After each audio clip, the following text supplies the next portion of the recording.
na escala da história universal. Camaradas, a teoria do marxismo determinou a primeira das condições e as leis da evolução histórica. No que diz respeito às revoluções, a teoria de Marx, pela pena do próprio Marx, no prefácio de sua obra, Contribuição à Crítica da Economia Política, estabeleceu aproximadamente a seguinte proposição: nenhum regime social desaparece antes de desenvolver suas forças produtivas até o máximo que pode ser atingido por esse regime, e um novo regime social somente pode aparecer se, previamente, existam no regime antigo as condições econômicas necessárias. As premissas materiais da revolução. Esta verdade, que é fundamental para a política revolucionária, conserva para nós hoje todo o seu incontestável valor diretriz. Entretanto, mais de uma vez, compreendemos o marxismo de uma maneira mecânica e simplista, portanto, falsa.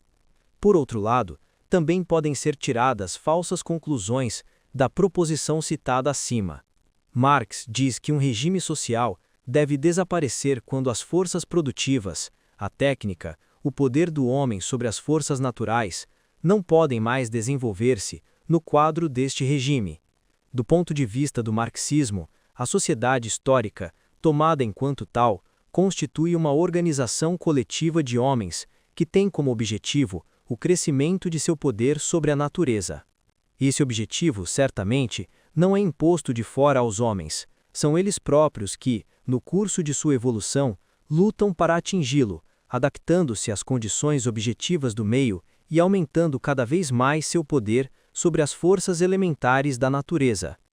A proposição de que as condições necessárias para uma revolução social profunda, não para golpes de Estado políticos, por mais sangrentos que sejam, para uma revolução que substitua um regime econômico por outro, nascem somente a partir do momento em que o regime social antigo começa a entravar o desenvolvimento das forças de produção, o que não significa de nenhuma forma que o regime social desabará infalivelmente e por si próprio quando se tornar reacionário do ponto de vista econômico, isto é, a partir do momento em que começar a entravar o desenvolvimento do poderio técnico do homem.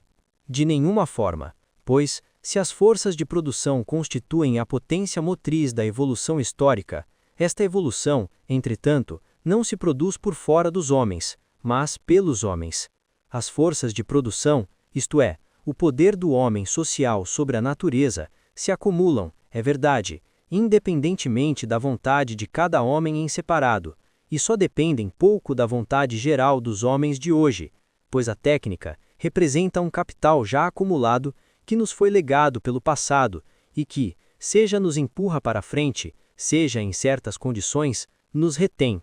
Contudo, quando essas forças de produção, essa técnica, começam a se sentir estreitadas no quadro de um regime de escravidão, de servidão ou ainda de um regime burguês, e quando uma mudança das formas sociais se torna necessária para a evolução posterior do poder humano, então esta evolução se produz, não por si própria, como um nascer ou pôr do sol, mas, graças a uma ação humana, graças a uma luta dos homens, reunidos em classes.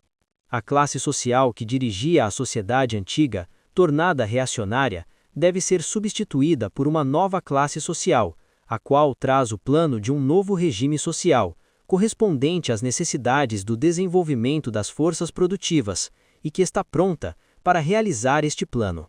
Mas nem sempre ocorre que uma nova classe, suficientemente consciente, organizada e poderosa, para destronar os antigos senhores da vida e para abrir a via para novas relações sociais. Isto não se passa sempre assim. Ao contrário, ocorreu mais de uma vez na história que uma sociedade antiga havia se esgotado, como por exemplo, o regime do escravismo romano, e antes dele, as antigas civilizações da Ásia, nas quais o regime do escravismo havia impedido o desenvolvimento das forças produtivas, mas nesta sociedade esgotada não havia nova classe suficientemente forte para depor os senhores e estabelecer um novo regime, o regime da servidão, constituindo este último um passo avante em relação ao regime antigo. No regime da servidão, por sua vez, nem sempre havia no momento necessário nova classe, a burguesia, pronta para abater os feudais e abrir a via à evolução histórica. Ocorreu mais de uma vez na história que uma certa sociedade, uma nação, um povo, uma tribo, vários povos ou nações que viviam em condições históricas análogas, se encontraram diante da impossibilidade posterior de desenvolvimento nos quadros de um dado regime econômico, regime de escravismo ou da servidão. Como nenhuma nova classe ainda existia que pudesse dirigir numa nova via esses povos, essas nações se decompuseram. Uma civilização, um Estado, uma sociedade deixaram de existir. Assim, a humanidade nem sempre marchou de baixo para cima, seguindo uma linha sempre ascendente. Não, ela conheceu longos períodos de estagnação e recuo para a barbárie. Sociedades se elevaram, atingiram um certo nível, mas não puderam continuar nestes patamares.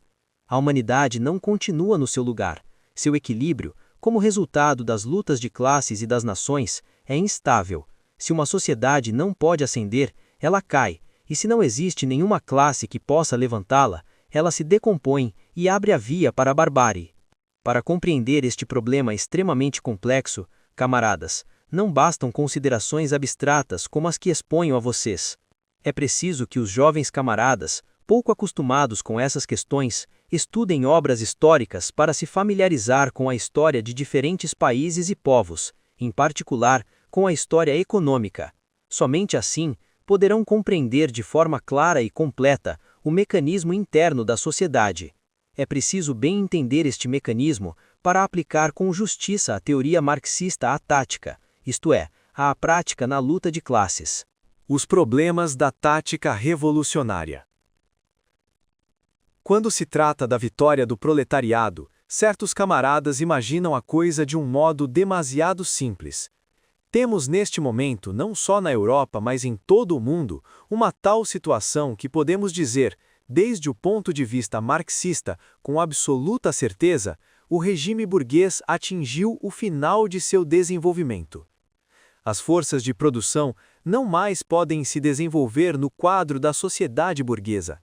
Com efeito, o que vemos no curso desses 10 anos é a ruína, a decomposição da base econômica da humanidade capitalista e uma destruição mecânica das riquezas acumuladas. Estamos atualmente em plena crise. Uma crise terrível, desconhecida na história do mundo e que não é uma simples crise vinda em hora normal e inevitável nos processos de desenvolvimento das forças produtivas no regime capitalista. Esta crise marca hoje a ruína e a decomposição das forças produtivas da sociedade burguesa. Pode ser que existam ainda altos e baixos, mas, em geral, como expus aos camaradas nesta mesma sala há um mês e meio, a curva do desenvolvimento econômico tende, através de todas suas oscilações, para baixo e não para cima. Entretanto, isto quer dizer que o fim da burguesia chegará automaticamente e mecanicamente? De nenhuma forma. A burguesia é uma classe viva, que cresceu sob bases econômicas e produtivas determinadas. Esta classe não é um produto passivo do desenvolvimento econômico, mas uma força histórica, ativa e viva. Esta classe sobreviveu a si própria, isto é, ela se tornou o mais terrível freio para a evolução histórica. Mas isso não quer dizer, de nenhuma maneira, que esta classe esteja disposta a cometer um suicídio histórico, que ela esteja pronta para dizer: a teoria científica da evolução, tendo reconhecido que eu me tornei reacionária, eu abandono a cena. É evidente que isso não está em questão. Por outro lado, não é tampouco suficiente que o Partido Comunista reconheça a classe burguesa como condenada e devendo ser suprimida, para que, em razão disso, a vitória do proletariado já esteja assegurada. Não, é preciso ainda vencer e botar abaixo a burguesia. Se fosse possível continuar desenvolvendo as forças produtivas no quadro da sociedade burguesa, a revolução, em geral, não poderia ser feita.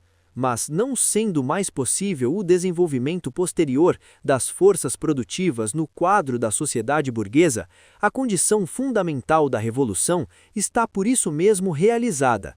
Contudo, a revolução já significa por si própria uma viva luta de classes. A burguesia por mais contrária que seja às necessidades da evolução histórica, continua ainda a classe social mais poderosa.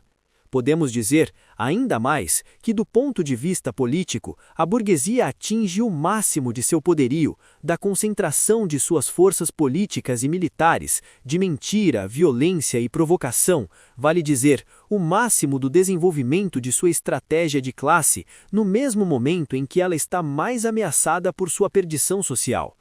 A guerra e suas consequências terríveis, e a guerra era inevitável, com as forças produtivas não mais podendo se desenvolver no quadro da sociedade burguesa, mostraram à burguesia o perigo ameaçador de sua perdição, fato que elevou ao mais alto grau o seu instinto de conservação de classe.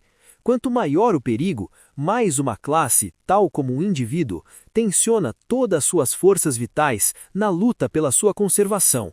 Não esqueçamos também que a burguesia encontrou-se face a face com um perigo mortal depois de haver adquirido a maior experiência política. A burguesia havia criado e destruído todo tipo de regimes. Ela se desenvolveu na época do absolutismo, da monarquia constitucional, da monarquia parlamentar, da república democrática, da ditadura bonapartista, do Estado ligado à Igreja Católica, do Estado ligado à Reforma, do Estado separado da Igreja, do Estado perseguidor da Igreja, etc. Toda esta rica e variada experiência, que penetrou no sangue e na medula dos meios dirigentes da burguesia, servem-lhe hoje para conservar seu poder a qualquer preço. Ela age com tanto maior inteligência, finura e crueldade, quanto o perigo que a ameaça é reconhecido por seus dirigentes. Se analisamos superficialmente este fato, encontraremos uma certa contradição. Tínhamos julgado a burguesia diante do tribunal do marxismo, isto é, reconhecemos, através de uma análise científica do processo histórico, que ela sobrevivia a si própria, e, contudo, ela dá provas de uma vitalidade colossal. Na realidade, não há qualquer contradição, é o que chamamos no marxismo a dialética. O fato é que a economia, a política, o Estado, a pressão da classe operária, lados diferentes do processo histórico, não se desenvolvem simultânea e paralelamente. A classe operária não se desenvolve ponto a ponto, paralelamente ao crescimento das forças produtivas, e a burguesia não desaparece à medida que o proletariado cresce e se solda. Não, a marcha da história é outra. As forças produtivas se desenvolvem por saltos, às vezes progridem com rapidez, outras vezes recuam. A burguesia, por sua vez, também se desenvolveu por saltos, o mesmo para a classe operária. No momento em que as forças produtivas do capitalismo chocam-se com um muro, não podendo mais progredir, vemos a burguesia reunir em suas mãos o exército, a polícia, a ciência, a igreja, o parlamento, a imprensa, os guardas brancos, segurar firmemente as rédeas e dizer em pensamento à classe operária: sim, minha situação é perigosa. Vejo um abismo se abrindo diante dos meus pés, mas vamos ver quem vai cair primeiro neste abismo. Pode ser que antes de minha morte, se verdade devo morrer, conseguir, classe operária, empurrar-te para o precipício. O que significaria isso? Simplesmente uma destruição da civilização europeia em seu conjunto. Se a burguesia, condenada à morte do ponto de vista histórico, encontrar em si própria suficiente força e energia, poderio para vencer a classe operária neste combate terrível que se aproxima, isto significaria que a Europa estaria condenada à decomposição econômica e cultural, como já aconteceu com muitos outros países, ações e civilizações. Dito de outra forma, a história nos levou a um momento em que a revolução proletária tornou-se absolutamente indispensável para a salvação da Europa e do mundo. A história nos forneceu uma premissa fundamental para o êxito desta revolução, no sentido de que nossa sociedade não pode mais desenvolver suas forças produtivas apoiando-se sob a base burguesa. Mas a história não se encarrega, por isso mesmo, de resolver este problema no lugar da classe operária, dos políticos da classe operária, dos comunistas. Não, ela parece dizer à vanguarda operária: imaginemos a história na forma de uma pessoa colocada acima de nós. Ela diz à classe operária: Você precisa saber que vai perecer debaixo das ruínas da civilização se você não derrotar a burguesia. Tente, resolva o problema. Tal é, em presente, o estado das coisas.